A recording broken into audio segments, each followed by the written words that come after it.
Инвестиции во инклузивен туризам и подобри комунални услуги за граѓаните на Охрид беа најавени при денешната средба на министерот за локална самоуправа Златко Перински со градоначалникот Кирил Пецаков. За 10 дена ќе започне изградбата на катната гаража, а активно се работи на плоштадот Крушевска република, информираше градоначалникот Пецаков. Откриена спомен плоча во чест на доктор Анастас Коцарев, орденот со кој беше постхумно одликуван, поставен во куќата на Робевци.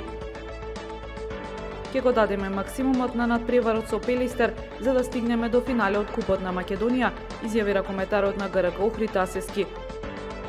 Времето утре променливо облачно со сончеви периоди, температура во интервал од 9 до 22 степени. Следевте една минута вести на Охрид Ньюс.